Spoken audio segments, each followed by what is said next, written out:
fois, il y a bien longtemps de cela, dans notre île, en Haïti, un pêcheur nommé Lormilus. Il avait coutume de lancer ses filets chaque soir au large du vieux port. Dingue, dingue, bral pêcher poisson. Dingue, dingue, woi, woi, woi, dingue, dingue, dingue, woi, woi, woi, dingue. Depuis quelques mois, le pêcheur Lormilus se désolait. Dans son filet, il ne ramenait qu'une ou deux sardines et beaucoup de varechs, d'algues vertes, jaunes, vertes. Ouais. Papa, mon Dieu, la vie arrête. Il se félicitait de n'avoir pas d'enfant à nourrir. Mais il avait une femme qui toute la sainte journée se plaignait. Oui, oui, oui, adieu. Un soir, le pêcheur Lormilus se dit, si je pas joindre poisson à soir même, demain matin, ma pêche jambée dominicani, je vais le couper canne. Si je ne trouve pas de poisson ce soir, je traverse de l'autre côté en République dominicaine et je me fais coupeur de canne. Et il pousse sa barque sur l'eau striée d'argent, avec les étoiles pour seule compagne, et dans un silence brisé seulement par le froufrou des poissons volants.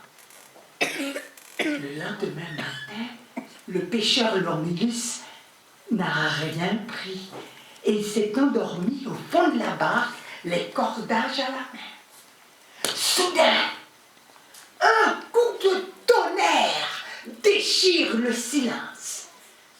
Une vague submerge presque le canot. Lormilus se réveille en sursaut. En face de lui, plus grande qu'une baleine, une femme poisson, une femme thasard, le dévorant de ses yeux verts, lui sourit et chante.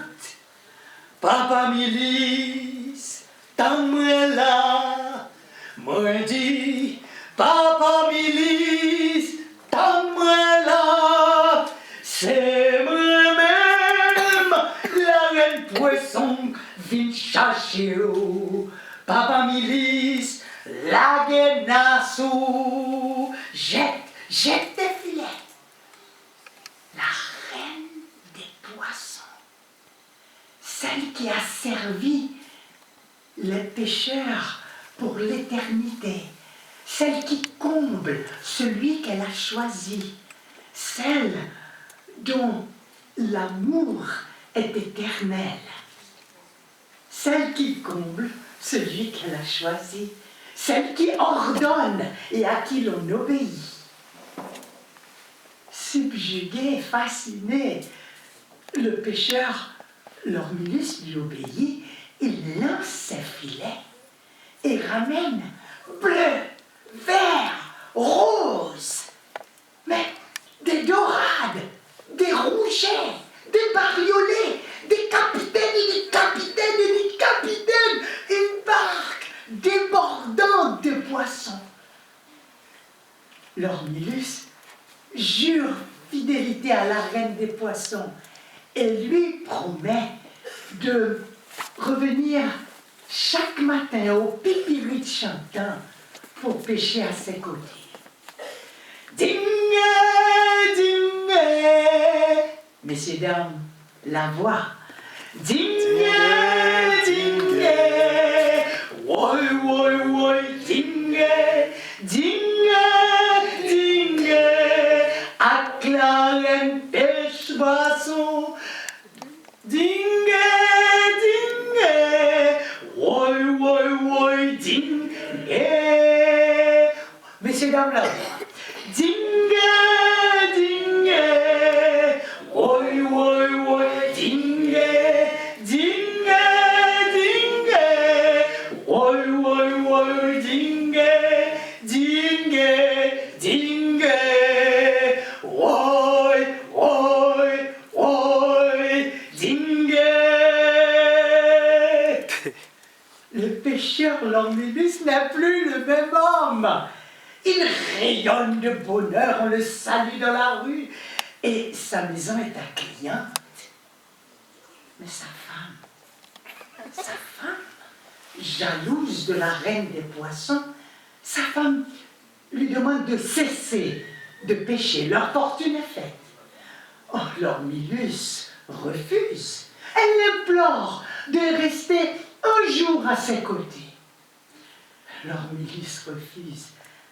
Alors, elle prétend souffrir d'un mal incurable.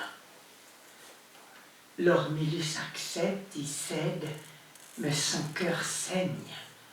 Sa femme alors demande, pour guérir, que lui soit préparé un court bouillon de Thasar, d'une femme Thasar, plus grande qu'une baleine. Lormilus souffre de la cruauté de sa femme, mais il prend la mer. Il prend la mer et il dirige sa barque là où il sait ne jamais rencontrer la reine des poissons. Dingue, dingue, belle chère la reine, pardon, pardon, oui, m'oublier où. Quelle n'est pas la surprise du pêcheur Lormilus en tirant ses filets d'y trouver la reine des poissons blessée au flanc. Un poisson épais l'aurait, dit-elle, transpercé. Mais elle ne dit pas la vérité. Désemparée de ne pas voir Lormilus au rendez-vous du matin, elle s'est jetée au-devant du varé fougueux.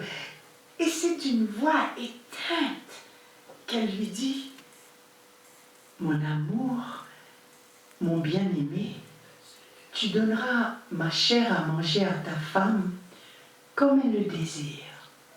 Mais qu'elle sache que 15 jours après avoir mangé ma chair, elle mettra au monde des jumeaux. Tu les nommeras Tiaya et Tiyeye. Et tu leur donneras à chacun une machette, une bouteille d'eau réveillante et un chien que tu trouveras dans un coffre enfoui sous le rocher de la plage. Et elle meurt sur ces mots. Papa Boutiaboul Batémilé, est-ce que la cour dort? Non, la cour ne dort pas. Puisque la cour ne dort pas, qu'elle sache que 15 jours après avoir mangé la chair de la reine des poissons, la femme du pêcheur Lormilus met au monde des jumeaux.